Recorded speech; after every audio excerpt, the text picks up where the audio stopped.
بسم اللہ الرحمن الرحیم۔ کتاب فلسفہ عشق، مؤلف سید تقی رضا عابدی، آواز احمد عباس رضا۔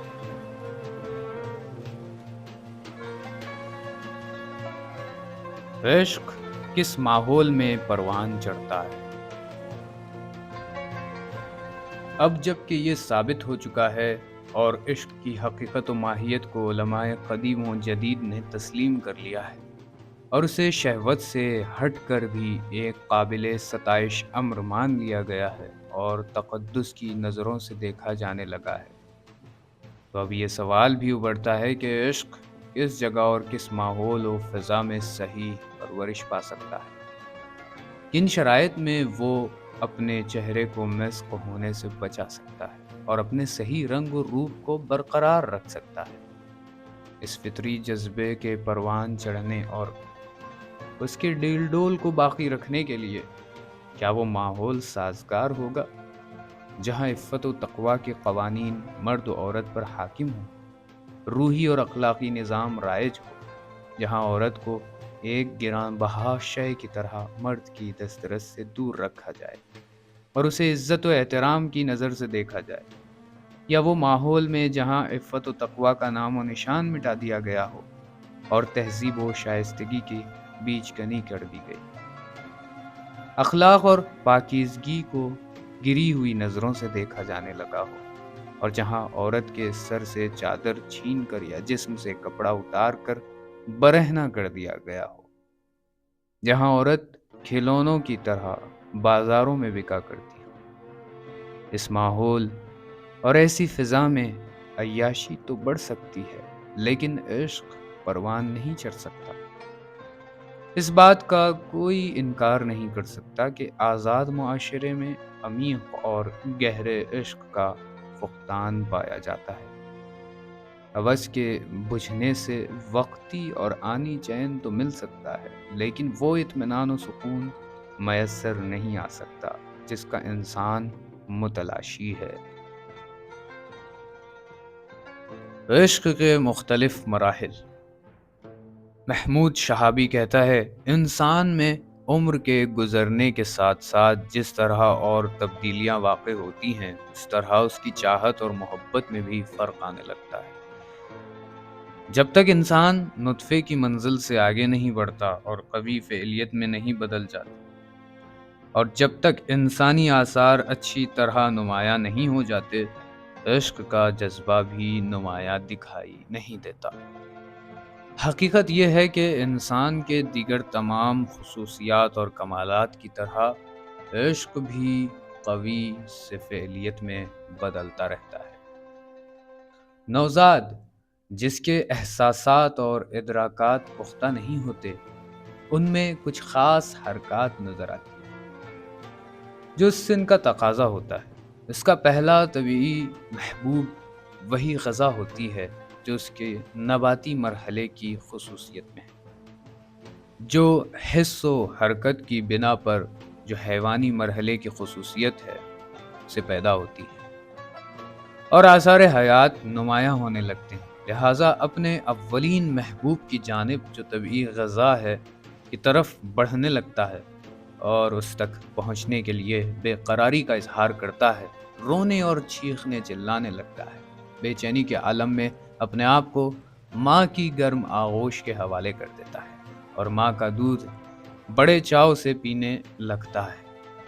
محبوب سے وصال ہونے کی خوشی میں اطمینان اور سکون کی ٹھنڈی سانس لینے لگتا ہے اور اسی خوشی میں کبھی نیند آ جاتی ہے، اور جب آہستہ آہستہ آگے بڑھتا ہے تو یہی انسانی قوی فعلیت میں تبدیل ہونے لگتے ہیں۔ اس طرح ابتدائی مرحلوں میں واہمہ اور تخیل جو حیوانی خصوصیت کا لازمہ ہے سے کام لینے لگتا ہے اور اپنی غریزی محبت کے ماتحت ماں سے جو اس کے لیے منبع حیات اور مرجع حمایت ہے سے عشق اور لگاؤ پیدا ہو جاتا ہے۔ اور اسی ابتدائی منزلوں میں کھلونوں سے اپنا جی بہلانے لگتا ہے اور انہی میں مشغول اور منہمک ہو جاتا ہے۔ در حقیقت ان معشوقوں سے جو مراحل وجود کی نچلی مخلوق یعنی جماد ہے، اور وہ اس کی ابتدائی مرحلے سے چونکہ مشابہت رکھتی ہے، اسی سنخیت اور مناسبت سے ان کھلونوں سے عشق کرتا ہے۔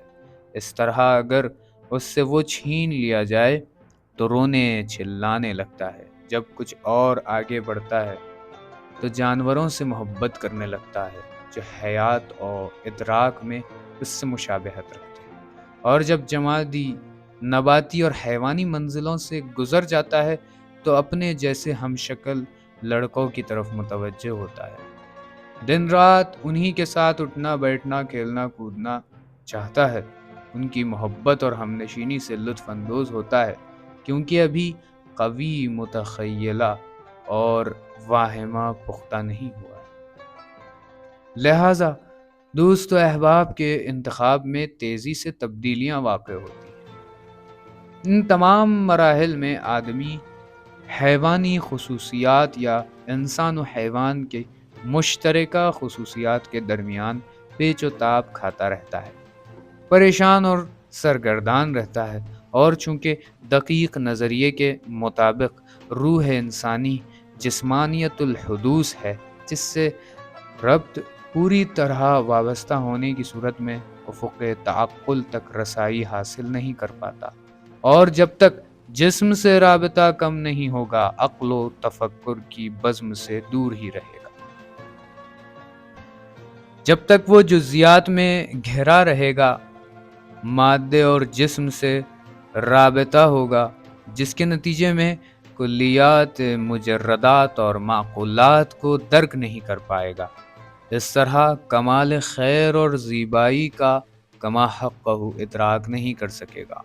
وہ کمال کو خاص اشیاء میں مخصوص انسانوں کی صورت میں درک کرتا ہے، زیبائی اور خوبصورتی کو کسی چیز یا کسی شخص کی شکل میں دیکھتا ہے تو یہ جزئی اشیاء کا ادراک مادی جو اس کی خصوصیات میں شامل ہے، جو آلات جسمانی کے ذریعے درک ہوتی ہیں۔ اگر آلات جسمانی سے بڑھ کر واہمے اور متخیلے کی مدد بھی حاصل کر لے، تب بھی کچھ نہ کچھ صحیح مادے ہی میں سیر و حرکت رہے گی، اور نتیجہ سیر یہ ہوگا کہ اگر کسی ایک شخص کے حسن و جمال پر فریفتہ ہو گیا تھا اور اس سے خوبصورت کوئی اور نظر آ جائے تو اس طرف جھک جائے گا۔ اگر ایک طرف ایک دوسرے کے حسن کی سنجش اور مقایسہ معنوی حیثیت رکھتا ہے تو دوسری جانب وہ دو شخصیتیں محسوس اور ملموس ہونے کی حیثیت سے جزئی مادے اور جسم سے مربوط ہیں، اور جب تک جزیات اور مادیات سے تھوڑا بہت بھی رشتہ رہے گا، حقیقت کا جلوہ نگاہوں سے دور ہی رہے گا، حقیقت حسن اور حقیقت جمال پر پردہ پڑا ہی رہے گا، اور جوں جوں نفس انسانی ارتقا پاتا رہے گا اور معقولات سے اس کا رشتہ گہرا ہوتا رہے گا، اس کی دید جتنی ہی قوی ہوتی رہے گی، مجردات کے ادراک کا میدان وسیع ہوتا جائے گا، اور اس کا عشق پاک سے پاک تر ہوتا رہے گا۔ جو عشق حقیقت حسن اور حقیقت خیر و کمال سے ہوگا، وہی محبت سچی اور وہی عشق پاک ہوگا جس پر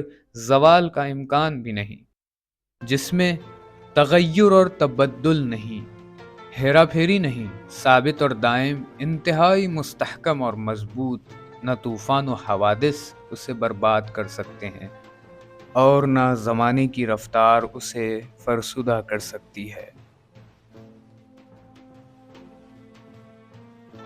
عشق لائق تحسین یا قابل مذمت؟ عشق جہاں قابل تعریف اور قابل مدح ہے، وہاں مذمت کا حقدار بھی ہے۔ ایسا ہرگز نہیں ہو سکتا کہ عشق ہر صورت میں لائق تحسین اور ہر جہت سے قابل ثنا ہو، بلکہ دو مختلف خصوصیات کا حامل ہے۔ انسانی احساسات کو کئی طبقوں میں تقسیم کیا جاتا ہے، جن میں بعض احساسات شہوت سے تعلق رکھتے ہیں اور بالخصوص جنسی شہوت سے جو تمام انسانوں اور حیوانوں میں یکساں طور پر پائی جاتی ہے۔ اس فرق کے ساتھ کہ بعض وجوہ کی بنا پر انسان میں یہ خصوصیت بڑھ جاتی ہے، جس کی وجہ سے عشق کا نام دیا جاتا ہے، جس میں حیوان شامل نہیں ہے۔ یہ جنسی خواہشات سے ابھرتا اور وہیں دم توڑ دیتا ہے، جو ایک خاص سن میں نشو و نما پاتا اور اس سن کے ڈھلنے سے مضمحل ہو جاتا ہے، جو برق کی تیزی کی طرح آتا اور چلا جاتا ہے، جس پر بھروسہ اور اعتماد نہیں کیا جا سکتا۔ یہ انسانی فضائل و کمالات کا دشمن ہوتا ہے اور اسے جڑ سے اکھاڑ پھینکتا ہے اور اچھے خاصے انسان کو نکما اور ذلیل کر کے چھوڑتا ہے۔ عشق نے غالب نکما کر دیا، ورنہ ہم بھی آدمی تھے کام کے۔ انسان میں ایک اور قسم کے احساسات پائے جاتے ہیں جس کا شہوت سے کوئی تعلق نہیں ہوتا۔ اس کو عاطفہ یا قرآنی تعبیر میں مودت اور رحمت بھی کہہ سکتے ہیں۔ کبھی انسان اعلیٰ عواطف بشری کے تحت تاثیر واقع ہوتا ہے۔ اس کی نظر میں معشوق و محبوب قابل قدر و لائق احترام ہوتے ہیں، جن کے حکم پر وہ جان قربان کرنے کے لیے تیار ہو جاتا ہے، اور اپنی جان قربان کرنے سے بھی دریغ نہیں کرتا۔ ماں کی اپنی اولاد سے محبت انہی عواطف میں داخل ہے۔ اسی طرح وطن کی محبت، مذہب کی محبت، سب میں یہی عنصر کار فرما ہے۔ زوجہ اور شوہر کی بھی محبت میں یہی شامل ہے۔ قرآن کریم نے شوہر اور بیوی کی محبت کو مودت اور رحمت سے تعبیر کیا ہے۔ ارشاد رب العزت ہے، بسم اللہ الرحمن الرحیم، وَمِنْ آيَاتِهِ أَنْ خَلَقَ لَكُم مِّنْ أَنفُسِكُمْ أَزْوَاجًا لِتَسْكُنُوا إِلَيْهَا وَجَعَلَ بَيْنَكُم مَّوَدَّةً وَرَحْمَةً، سورہ روم آیت نمبر 12۔ یہیں سے عشق اور عیاشی کا نمایاں فرق بھی واضح ہو جاتا ہے۔ جس عشق میں الہی کا عنصر کار فرما نہیں ہوتا اور جس میں حقیقی عشق کی بو و باس نہیں آتی، اس کو مجازی اور جھوٹ موٹ کا عشق کہتے ہیں۔ اصل عشق تو وہ ہے جس میں پائیدار اور انمٹ نقوش پائے جائیں۔